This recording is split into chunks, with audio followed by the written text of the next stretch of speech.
चाचा असां पीउ पर कतल कयो तो मारे छॾियो तो। की काई ख़बर ना आई आहे। पोइ हाणे अब उहे डेड बॉडी मिली आहे, मैयत मिली तो किथे आहे उहा? जीअं तव्हांजो नालो छा आहे? मोहम्मद उमर। मोहम्मद उमर। तव्हांजो छा थिए था जेको वफ़ात कयो शहीद कयो वियो आहे? मुंहिंजो वालिद साहब आहे। वालिद साहब नालो छा हुयसि? मोहम्मद या। जी छा थियो हुयो? ईअं थियो साईं, उहो वियो हुन जा पैसा हुया हुन हमरा ॾे। कंहिं ॾे? गफ़ार सियाल ॾे। जी। उन पैसनि हुन फ़ोन कयसि, चए अचु मां पैसा ॾियां थो।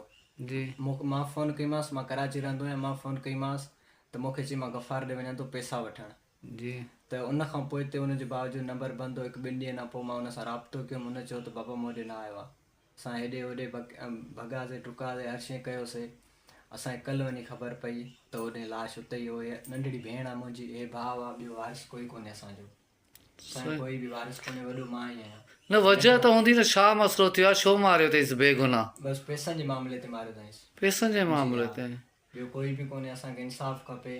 असां इहो ई चाहियूं था, असांखे इंसाफ़ु खपे। उन्हनि खे फांसी ते चाढ़ियो वञे। हाणे गिरफ़्तार घणा आहिनि उन्हनि जा? उन्हनि जा ॿ ॼणा गिरफ़्तार आहिनि। ठीकु आहे। जी दादा तव्हांजो नालो? दादा मुंहिंजो नालो ज़ुल्फ़कार कोश आहे। जी दादा। हीउ मुंहिंजो मामो हुयो जेको क़तल थियो आहे। जी।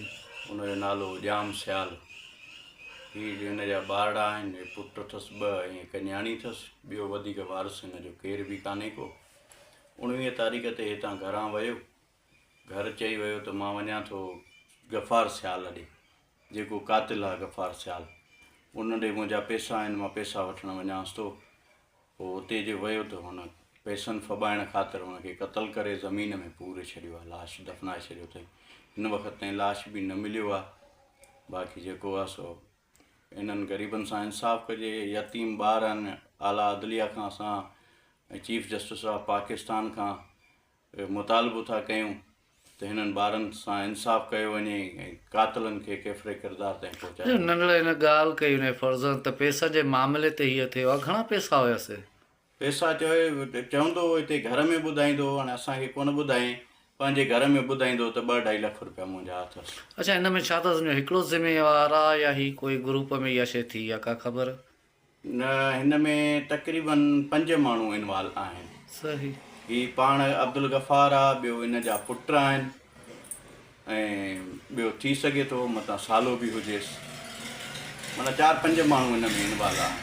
अच्छा, इन हवाले सां पंहिंजी तहक़ीक़ात करे थी पई ऐं पुलिस जी तहक़ीक़ात मां असां बिल्कुलु मुतमिन आहियूं। इहो केस किथे रतोदर में थियो या मीरो खान में? पोइ साईं वियो हितां रतेदरे खां आहे। जेका लोकेशन हुनजी अचे थी CDR वग़ैरह सां कढाईसीं, उहा हुनजी कंबर डिस्ट्रिक्ट कंबर, तालका मीरो खान।